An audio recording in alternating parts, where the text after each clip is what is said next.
नमस्कार मित्रों, स्वागत है आपका ज्ञान गंगा आयुर्वेद क्लासेस में। मैं डॉक्टर अनिल कुमार पटेल, एमडी, रचना शारीर, असिस्टेंट प्रोफेसर। आइए आज शुरू करते हैं स्नायु शारीर।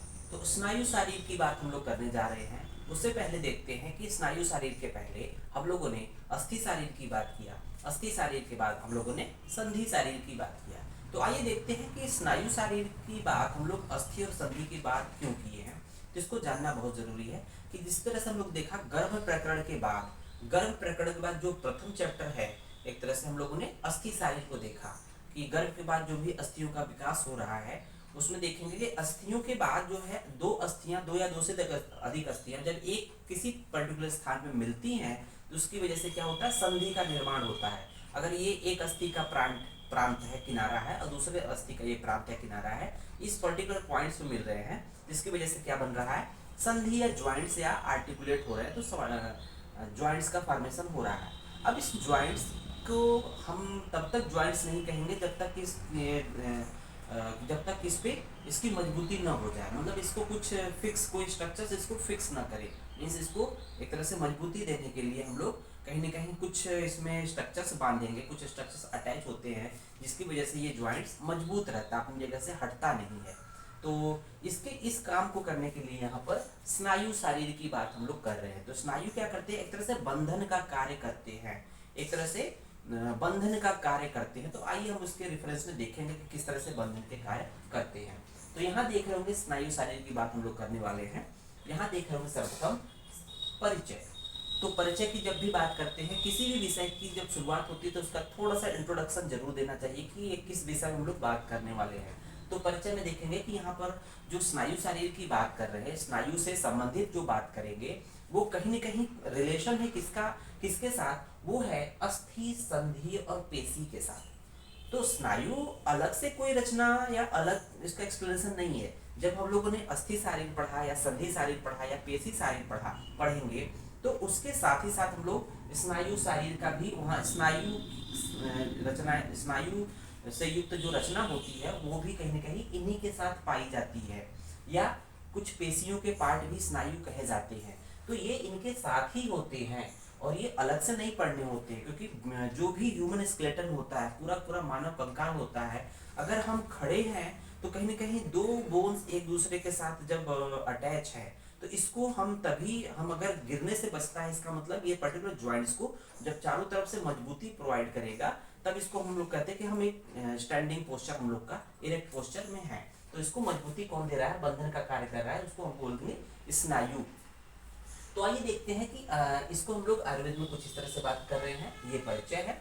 अगर देखें कि स्नायु, तो आयुर्वेद में एक तरह से बात किया गया है कि स्नायु कोमल भी होते हैं और कठोर भी होते हैं। ये कोमल इतने होते हैं कि अगर इस पर थोड़ी सी मोच पड़ जाए या स्प्रेन आ जाए तो इसको ठीक होने में महीने भर भी लग जाते हैं। इससे हम लोग हर कोई में परिचय है, इससे हर कोई परिचित है। फिर देखते हैं कि कठोर की बात करते हैं। तो कठोर ये कहीं ना कहीं एक धागे के नुमा होते हैं, बहुत ही हार्ड होते हैं। जब तक ये कठोर नहीं होंगे तब तक ये संधि बंधनों को बांधने का कार्य नहीं कर पाएंगे, तो इसलिए ये हार्ड भी हैं। तो हम लोग देखें कि आयुर्वेद में कुछ इस तरह से हम लोगों ने इसके परिचय के बारे में बात किया। अब अगर मॉडर्न में की बात करें, मॉडर्न आधुनिक विज्ञान में बात करें, तो एक टर्म होता है सिंडेस्मोलॉजी, SYN डेस्मोलॉजी। सिन का मतलब होता है ज्वाइंट्स, डेस्मो मीन्स होता है लिगामेंट्स, तो उसको बोलते हैं, लॉजी मीन्स होता है स्टडी। तो ये बोलते हैं कि एक तरह से स्टडी ऑफ लिगामेंट्स। तो क्या है स्टडी, सिंडेस्मो का मतलब क्या हो गया, स्टडी ऑफ लिगामेंट्स। सिंडेस्मोलॉजी का मीनिंग क्या हो गया, स्टडी ऑफ लिगामेंट्स। तो लिगामेंट्स की स्टडी, कहीं ना कहीं हम लिगामेंट्स को हम स्नायु से कोरिलेट कर सकते हैं, लेकिन डायरेक्ट अगर हम कहें कि लिगामेंट ही स्नायु है या स्नायु ही लिगामेंट है, तो ये गलत होगा। क्योंकि स्नायु लिगामेंट हो सकता है, स्नायु टेंडन्स हो सकते हैं, स्नायु फ्लैटेंड जो भी स्ट्रक्चर्स होते हैं वो हो सकते हैं। मतलब स्नायु अलग अलग है, लेकिन उसमें टेंडन्स भी इंक्लूड किए जा सकते हैं। सिर्फ टेंडन से स्नायु या लिगामेंट से स्नायु नहीं है। तो आइए ये बातें हम लोग ने क्लियर कर ली।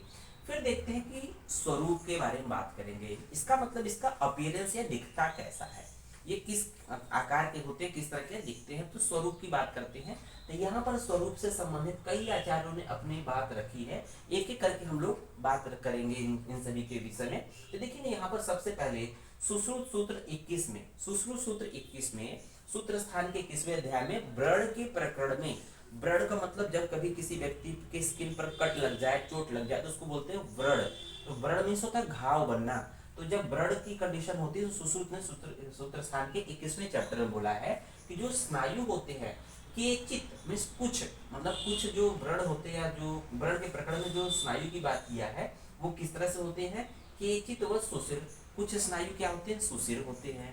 मीन्स ये इनकी उपस्थिति कहाँ होती है, जहां पर कोई तरह से विसरा होता है जो कि सुशिर वाला होता है। जैसे अगर आमाशय पक्वाशय की बात करें, बस्ती की बात करें, तो उन जगहों पे जो स्नायु होती है वो सुशिर स्नायु बोली जाती है। उनकी वाल या दीवार से जो अटैच रचना होती है उसको हम लोग बोलते हैं सुशिर होती है।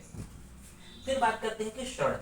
षड का मतलब होता है एक प्लांट होता है जिसकी वजह से ये उस तरफ होता है। षड का मतलब होता है कि सन के आकार का, तो जिसको हम लोग पटसन बोलते हैं। तो फाइबरस स्ट्रक्चर्स होते हैं, पटसन जिससे हम लोग रस्सी बनाते हैं पटसन, तो इस उसके आकार के होते हैं। कुछ क्या होते हैं, शूलवत। शूल का मतलब होता है कांटा, कोई चीज चुभता है तो हम लोग को पीड़ा होती है, शूल का मतलब होता है पीड़ा। तो ये कुछ होते हैं नुकीले होते हैं, मतलब कठोर और नुकीले होते हैं। और कुछ क्या होते हैं, जालवत मीन्स कुछ फाइबर्स रेटिकुलर स्ट्रक्चर्स होते हैं। तो ये स्नायु के स्वरूप को दिखा रहा है कि कुछ क्या है, सुशिर होते हैं, कुछ षड के आकार के मीन्स कुछ लंबे होते हैं, कुछ इस तरह से, कुछ शूल होते हैं मीन्स कठोर मतलब कांटे के नुमा होते हैं जिसका पॉइंटेड पार्ट होता है, अगर चुभ जाए तो पीड़ा होती है, शूल होता है। और कुछ क्या होते हैं, जाल नुमा होते हैं, कुछ क्या होते हैं, जाल नुमा होते हैं मीन्स रेटिकुलर स्ट्रक्चर्स होते हैं। तो ये स्नायु के स्वरूप को दिखा रहा है, ये सुश्रुत ने बताया।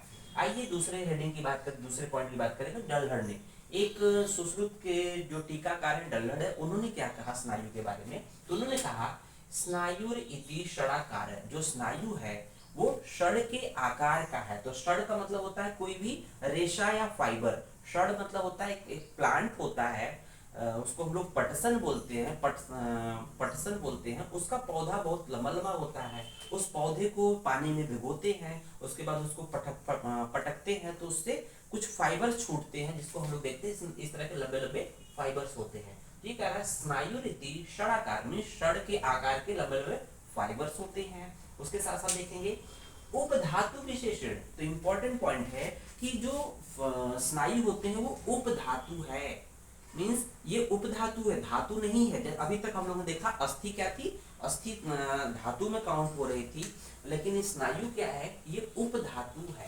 तो ध्यान देंगे, उपधातु विशेषण, उपधातु विशेषण एन धनुष नहते, मतलब ये लंबे लंबे फाइबर्स होते हैं, सड़ के आकार के होते हैं और उपधातु होते हैं जो कि क्या करते हैं, धनुषी नहते, जैसे कोई धनुष बाण होता है, धनुष से बाण को चलाना पड़ता है तो कहीं ना कहीं एक रस्सी होता है, उस रस्सी के सहारे तीर को खींचते हैं तब तीर को छोड़ते हैं। तो इस तरह से देखेंगे कि ये जो फाइबर है, ये लंबे लंबे फाइबर है, इसी के सहारे धनुष का दोनों सिरा बंधा है और इसी को हम लोग खींचते हैं, खींच कर हम लोग तीर को छोड़ते हैं। तो ये तीर है इस तरह से छुपता है, इसी स्नायु के सहारे ये आगे बढ़ता है। तो ये कह रहा है स्नायु होती है षडाकार अर्थात षड के आकार के होते हैं। दूसरा होता है कि धनुषी नेहते, ये धनुष को खींचने का काम करते हैं अर्थात धनुष के दोनों किनारे को बांध देंगे, उसकी वजह से इस पे फोर्स प्रोवाइड होता है।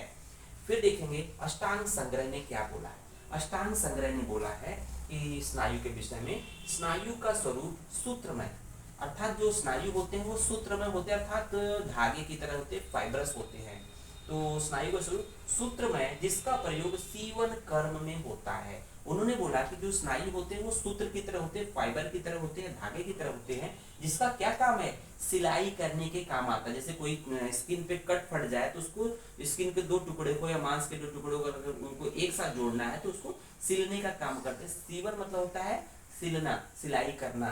तो ये सीवन कर्म में प्रयुक्त होते हैं। ये किसने कहा, अष्टांग संग्रह ने बोला है। तो अष्टांग संग्रह ने बोला कि स्नायु जो है धागे के समान होते हैं, फाइबर स्ट्रक्चर, तो जिसका प्रयोग सीवन कर्म में होता है। फिर देखते हैं कि अब इन लोग का मत जानने के बाद एक हम लोग निष्कर्ष पे निकलते हैं कि एक्चुअली स्नायु है क्या, इस पे हम आते हैं कंक्लूजन। तो इन सभी के मत को जानने के बाद एक अल्टीमेट हम लोग आते हैं कि स्नायु है क्या, उसको बोलते हैं कंक्लूजन या निष्कर्ष। तो देखते हैं कि स्नायु क्या है, सूत्रमय अर्थात धागे की तरह होते हैं, फाइबरस स्ट्रक्चर होते हैं, सूत्रमय षड, षड के समान। तो षड भी एक पटसन का पौधा होता है, उसी पौधे के जो फाइबर होता है उसके समान बोल रहा है। षड के समान जो संधि बंधनों में सहायक होते हैं। तो संधि बंधनों में दो दो बोन आपस में जुड़े होते तो इनको जोड़ने का काम करते हैं। तो संधि बंधनों में बंधन में सहायक होते हैं या संधियों को बांधने के कार्य करते हैं, एवं सीवन के भी कार्य आते हैं तथा कुछ सिलने के भी काम आते हैं। सीवन का मतलब होता है सिलना। अगर कोई भी अंग प्रत्यंग कट पट जाए तो उसको हम लोग सुई धागे से, जैसे हम लोग कपड़ा फट जाए तो उसको सिल देते हैं, उसी तरह से चाहे त्वचा है, चाहे मांसपेशी है, चाहे कोई भी अवयव अगर कट पट जाए तो उसको भी सिलने का काम करते हैं। उसके लिए कौन सा यूज करते हैं, तो उसके लिए स्नायु का प्रयोग करते हैं। तो इस तरह से देखा स्नायु क्या है। स्नायु सूत्र में षड के समान है, जो संधि बंधन में सहायक होते हैं एवं सीवन कार्य में भी प्रयुक्त किए जाते हैं या आते हैं। तो इस तरह से हम लोगों ने स्नायु के स्वरूप को देखा, उसके कंक्लूजन को देखा, निष्कर्ष को देखा। आइए शुरू करते हैं कि परिभाषा देखते हैं। तो स्नायु की परिभाषा हम लोग देखते हैं कि क्या किस तरह से स्नायु को, अब हम लोगों ने स्वरूप जान लिया, उसके इंट्रोडक्शन जान लिया, उसके स्वरूप को जानने के बाद हम लोग देखते हैं उसको कैसे परिभाषित करेंगे। तो यहाँ पर देखेंगे एक लाइन में परिभाषित किया गया है, अल्टीमेट स्वरूप को जानने के बाद ही परिभाषित कर रहे हैं। स्नायु शरीरगत, देखेंगे स्नायु शरीरगत ही है, शरीर के अलग हम लोग बात नहीं कर रहे हैं, क्योंकि अस्थि है, संधि है, पेशी है, कहीं ना कहीं शरीर से अंतर्गत बात कर रहे हैं। स्नायु शरीरगत क्या है, श्वेत सूत्रमय उपधातु। तो ध्यान रखिएगा कि यहाँ पर बता रहा है श्वेत सूत्रमय उपधातु। तो श्वेत कहने का मतलब इसके कलर क्या है, व्हाइटिश कलर होता है।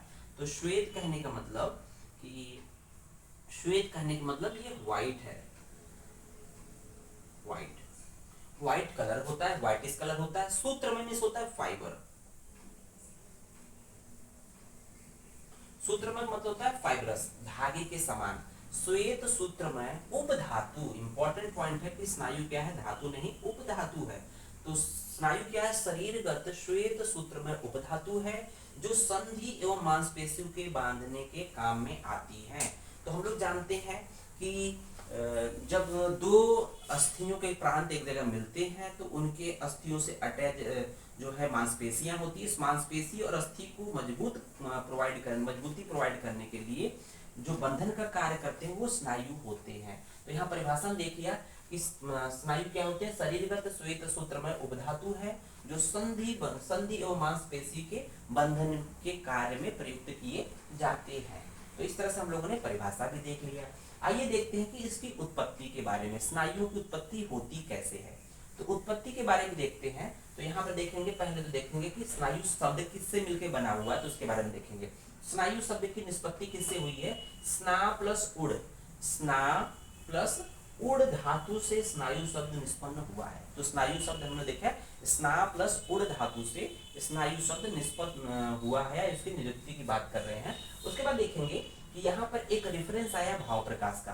तो हम लोग बात करते हैं कि स्नायु और शिरा, स्नायु और शिरा की उत्पत्ति किससे होती है, मेद के स्नेह से होती है। तो ध्यान दीजिएगा कि मेद के स्नेह से, यहाँ देखेंगे मेद स्नेह, मेद के स्नेह से स्नायु और शिरा दोनों की उत्पत्ति होती है। इससे पहले हम लोग पढ़ के आए हैं।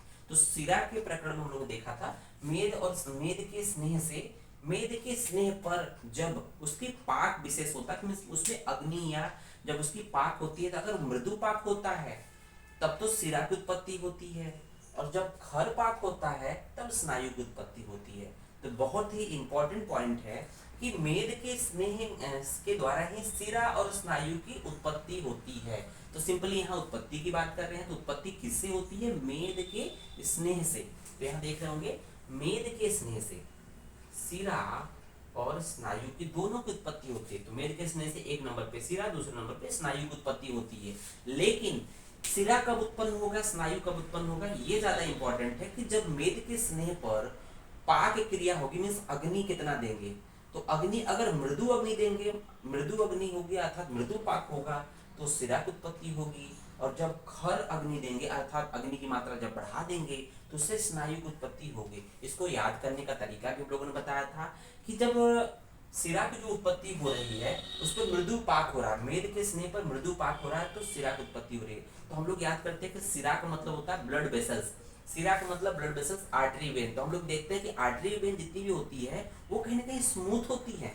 आर्टरी वेन किस तरह से स्ट्रक्चर है, एक तरह से ट्यूबुलर स्ट्रक्चर से, रबर, जो रबड़ की ट्यूब होती है अगर उसको हम लोग टच करें, रबड़ की ट्यूब को टच करें तो क्या होती है, स्मूथ होती है, बहुत ही मृदु होती है। इसलिए जब मेद के स्नेह पर मृदु पाक होगा तो मृदु सिरा उत्पन्न होगी, और मेद के स्नेह पर जब खर पाक होगा, मीन्स अग्नि की मात्रा बढ़ा देंगे, तो स्नायु की उत्पत्ति होगी, स्नायु कठोर होती है, स्नायु होती है कठोर होती है। तो इस तरह से हम लोग निष्कर्ष निकालते हैं कि स्नायु की उत्पत्ति के बारे में।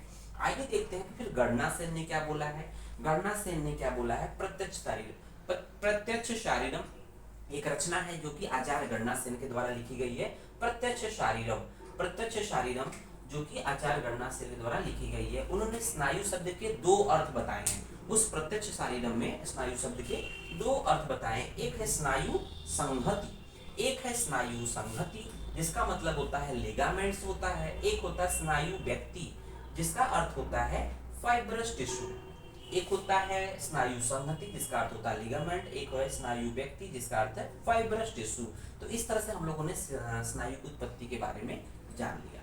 तो स्नायु की उत्पत्ति जब जान लिया तो हम लोग जानते हैं कि स्नायु की संख्या, जो संहिताओं में संख्या की बात की गई है कि चाहे कोई भी रचना की बात कर रहे हैं, चाहे कोई भी पर्टिकुलर कंपोनेंट के, शरीर के कंपोनेंट की बात कर रहे हैं, उनकी कोई न कोई एक निश्चित फिक्स संख्या बताई गई है। तो वहां पर देखेंगे स्नायु की संख्या, चाहे चरक हो, सुश्रुत हो, वाग्भट हो, जिन लोगों ने भी स्नायु की संख्या का मेंशन किया, जिक्र किया है, उन्होंने संख्या 900 ही बताई है। तो स्नायु याद कैसे करेंगे, संख्या 900 कैसे है, 900। तो स्नायु, स्न देखेंगे स्नायु में न शब्द है, स्नायु में न शब्द है 9 से 9, स्नायु में न शब्द है 9 से 900।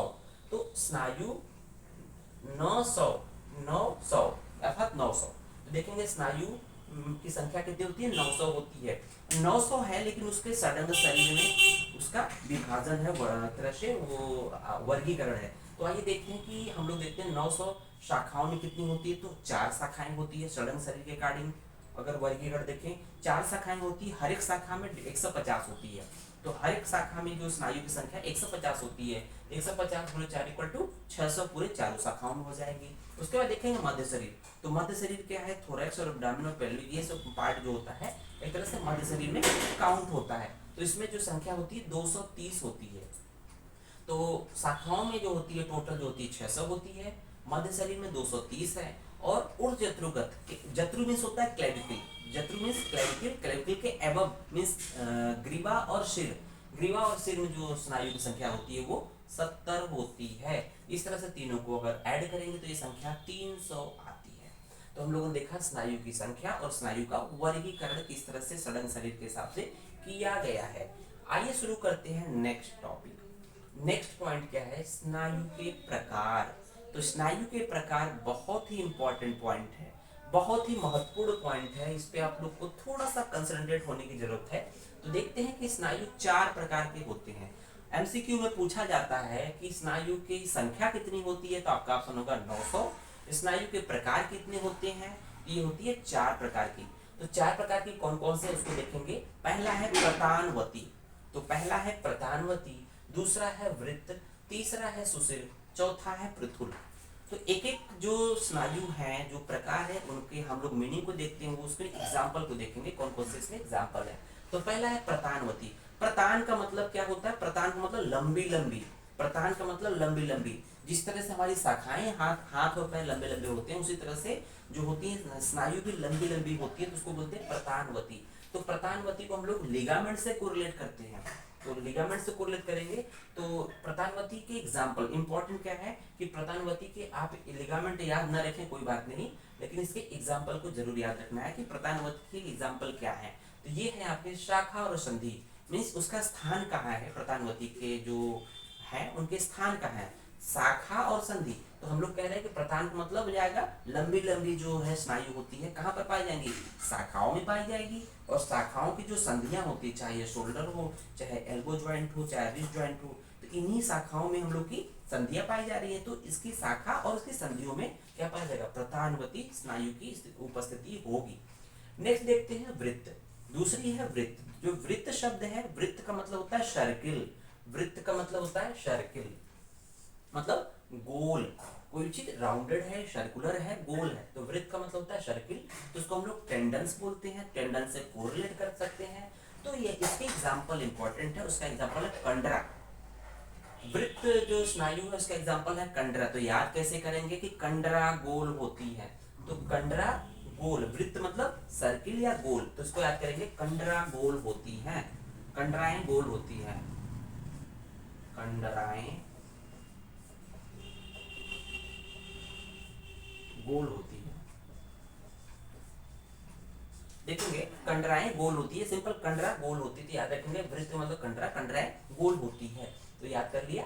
फिर देखेंगे तीसरे नंबर पे सुशिर। सुशिर का मतलब होता है कि कोई ऐसी कैविटी लाइक स्ट्रक्चर्स में ये स्नायु पाए जाते हैं जहां कहीं भी जो विसरा है, जो कैविटीज है, जहाँ कैविटीज का फॉर्मेशन होता है, या कोई विसरा है जो कि उसके अंदर जो खोखलापन होता है वो उस जगह पाए जाएंगे, उसको बोलेंगे valvular band of muscles. Valvular मतलब वाल्व के समान के जो बैंड होते हैं मसल्स के, उसमें पाए जाते हैं। तो यहाँ देखेंगे कि आमाशय, पक्वाशय और बस्ती में। तो आमाशय की बात करेंगे, सिंपल है, अगर हम देखते हैं आमाशय को हम लोग अगर स्टमक भी बोल सकते हैं, लेकिन एग्जैक्ट आमाशय का मतलब स्टमक नहीं होता है, बट उसका एक पार्ट हो जाएगा आमाशय का मतलब स्टमक। तो स्टमक में देखते हैं कि स्पेसेस होते हैं फूड के कलेक्शन के लिए, तो उसमें कहाँ क्या पाई जाती है, सुशिर स्नायु पाई जाएगी। फिर पक्वाशय, अमाशय, पक्वाशय, अमाशय के बाद मीन्स जो large small intestine means stomach के बाद जो होता है डुओडेनम, जेजुनम, इलियम, ये है पक्वाशय। और साथ ही साथ लार्ज इंटेस्टाइन और स्मॉल इंटेस्टाइन में भी आपके सुशिर स्नायु पाए जाते हैं। उसके बाद देखेंगे वस्ती। वस्ती को हम लोग अगर यूरिनरी ब्लैडर से कोरिलेट करें तो उसमें भी क्या होता है कि स्पेस होता है, तो उसकी वजह से क्या होता है वहां पर सुशिर स्नायु पाया जाता है। सुशिर का मतलब होता है खोखलापन या स्पेस जहां पाया जाए। तो यहाँ देख रहे होंगे सुशिर के एग्जाम्पल में है आमाशय, पक्वाशय और वस्ती। आपको ये नाम याद रखना है और इसके एग्जाम्पल जरूर याद रखना चाहिए। तो इसके नाम से ही पता चलेगा सुशिर मतलब अमाशय, पक्वाशय और वस्ती। लास्ट देखेंगे यहाँ पृथुल है। तो पृथुल जो है उसके एग्जाम्पल फ्लैटेंड और रिबन शेप्ड। पृथुल मीन्स होता है चपटा, पृथुल मीन्स होता है चपटे, तो इसलिए कह रहा है पृथुल मतलब फ्लैटेंड मीन्स चपटे, रिबन शेप्ड जो फीता होता है, रिबन होता है, वो फ्लैट होता है। तो हम लोग कहेंगे कि ये कहाँ पर पाया जाता है, इसका एग्जाम्पल हम लोग देना। तो देखेंगे पार्श्व पृष्ठ, वक्ष और सिर। पार्श्व पृष्ठ, वक्ष और सिर, तो एग्जाम्पल है कि पार्श्व पृष्ठ, वक्ष और सिर, ये इसमें एग्जाम्पल पाए जाते हैं, ये पृथुल के हैं। तो इसको याद कैसे करेंगे कि पप्पू के वक्ष और सिर पृथुल हैं, पप्पू के वक्ष और सिर पृथुल हैं। तो याद कैसे करेंगे, पप्पू के वक्ष और सिर पृथुल हैं। तो पप्पू के वक्ष, सिर पृथुल है।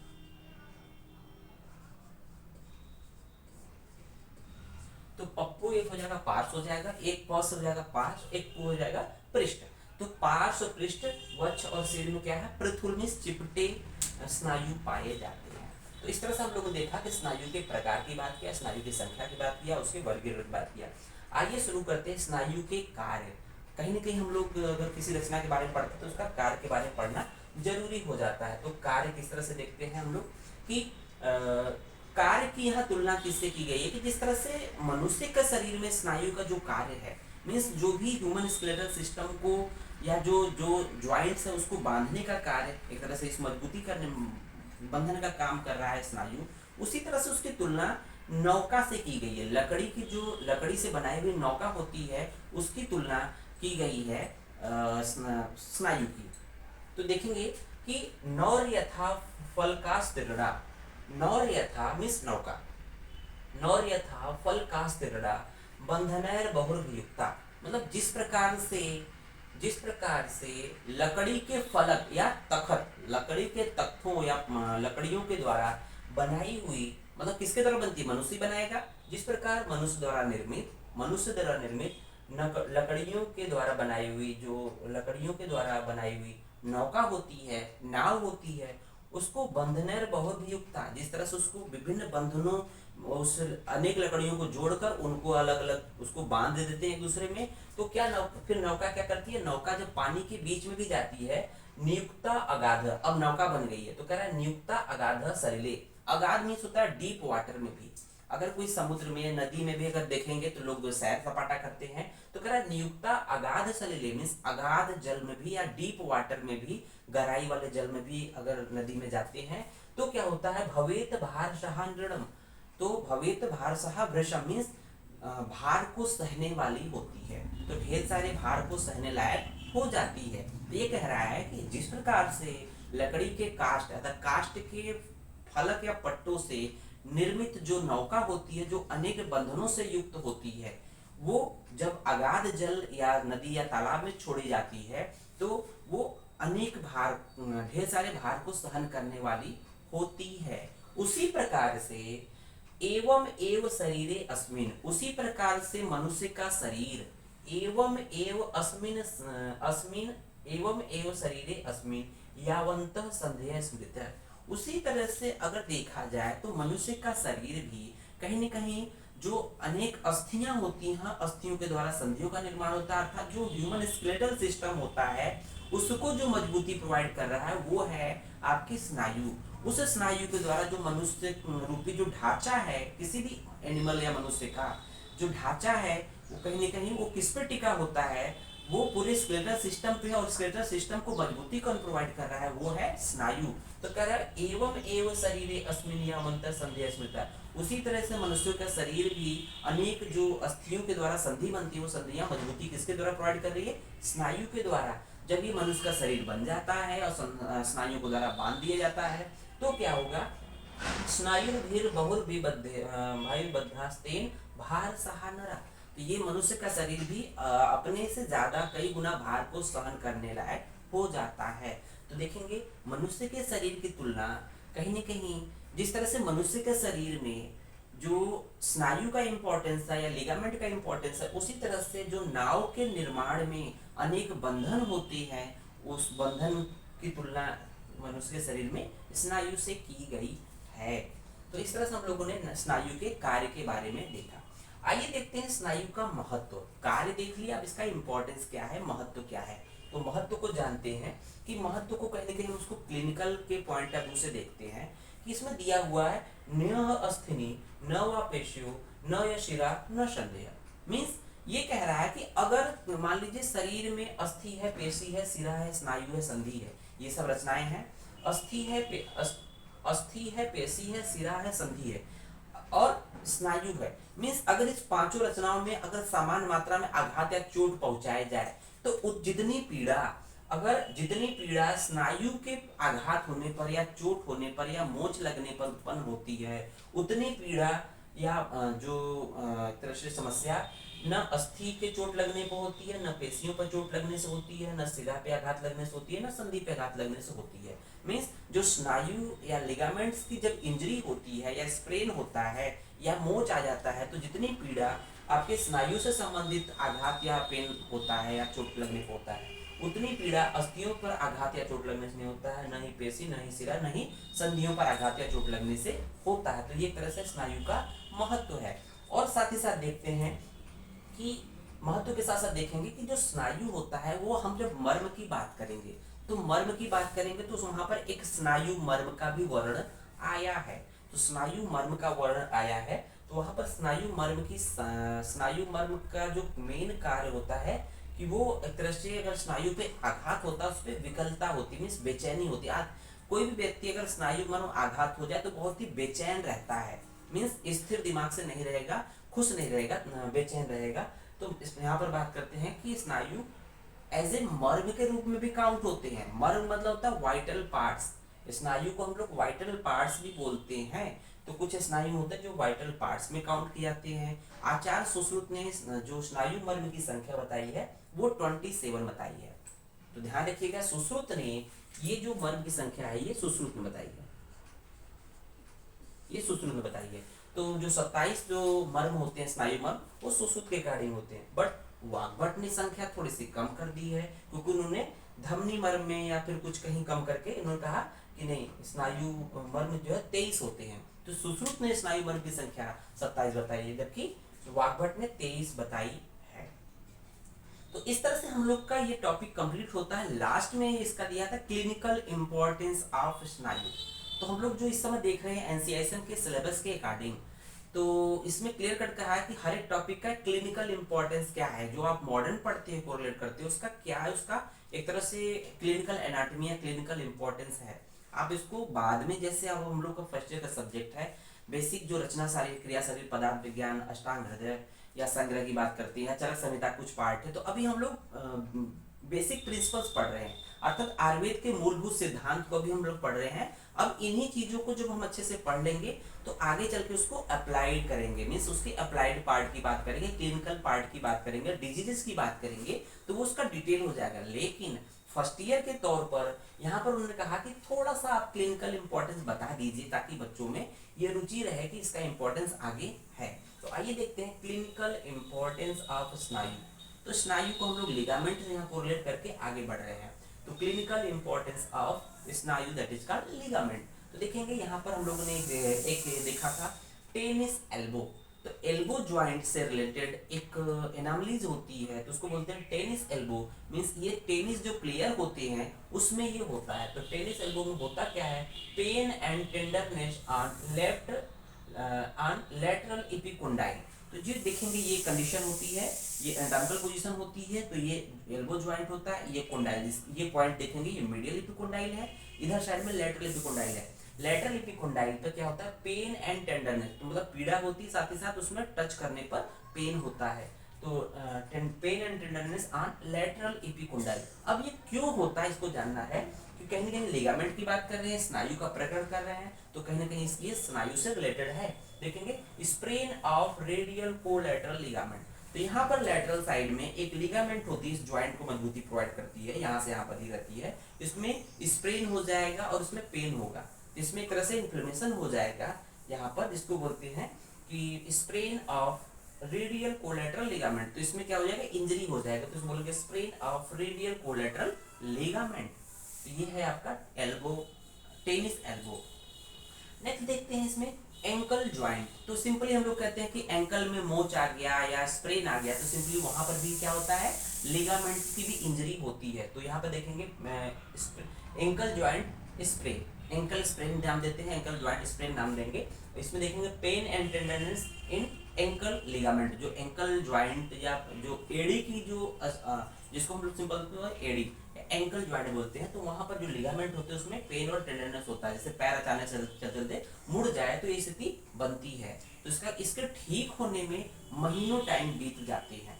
तो देखते हैं यहाँ पर, फिर देखेंगे यहाँ पर नी ज्वाइंट से रिलेटेड। तो नी ज्वाइंट को हम लोग बात करेंगे, तो नी ज्वाइंट जो है लोअर लिम्ब की जो ज्वाइंट होती है उसमें हम देखेंगे उसको आयुर्वेद में हम लोग क्या नाम देते हैं, जानुसंधि। नी ज्वाइंट को आयुर्वेद में हम लोग किस नाम जानते हैं, जानुसंधि। या नी ज्वाइंट को हम लोग एक्चुअली क्लिनिकल इंपॉर्टेंस देख रहे हैं, मॉडर्न से कोरिलेट कर रहे हैं, तो इसको नी ज्वाइंट ही रहने दे, बट जानना जरूरी है, नी ज्वाइंट को जानुसंधि कहते हैं। तो उसके संबंधित कुछ यहाँ पर लिगामेंट्स होते हैं। तो नी ज्वाइंट ही ऐसा ज्वाइंट है जिसमें मैक्सिमम लिगामेंट्स पाए जाते हैं। नंबर ऑफ लिगामेंट्स 11 होते हैं, 11 होते हैं। लार्जेस्ट लिगामेंट जो होते हैं वो अटैच होते हैं नी ज्वाइंट से ही। यहाँ देखेंगे एक क्रूशिएट लिगामेंट होता है। क्रूशिएट का मतलब क्या होता है, कि ये एक दूसरे को क्रॉस करते हैं। क्रूशिएट का मतलब होता है एक दूसरे को क्रॉस करते हैं। अगर ये ब्रेक हो जाए, ये ब्रेक हो जाए, तो इसकी वजह से क्या हो जाएगा, या इसमें टेंडरनेस या पेन हो जाएगा, स्वेलिंग हो जाएगा, तो इसमें क्या हो जाएगा कि ये एक तरह से क्रूशिएट लिगामेंट की इंजरी कहलाई जाएगी। उसी तरह से होता है कोलैटरल लिगामेंट इंजरी। तो वहां पर एक लिगामेंट होता है कोलैटरल लिगामेंट, उसमें इंजरी हो जाएगी, तो वो नी ज्वाइंट से रिलेटेड ही है। नी ज्वाइंट में देखेंगे एक मेनिस्कस होता है। तो मेनिस्कस देखते हैं कि दोनों बोन का जो कोंडाइल्स होते हैं उसके पास में होता है, उसमें इंजरी होगी। तो इस तरह से हम लोग देखेंगे कि नी ज्वाइंट की इंजरी में ये सब अप्लाइड पार्ट आ रहे हैं या क्लिनिकल पार्ट आ रहे हैं। आयुर्वेद में हम लोग देखते हैं कि हम लोगों ने स्नायु को कोरिलेट किया था किससे, स्नायु मर्म से। स्नायु मर्म पर जब भी आघात होता है तो वहां पर क्या होता है, पीड़ा होती है, विकलता होती है, बेचैनी होती है। तो कुछ इस तरह से हम लोगों ने देखा कि हम लोग का स्नायु शरीर कंप्लीट होता है। धन्यवाद।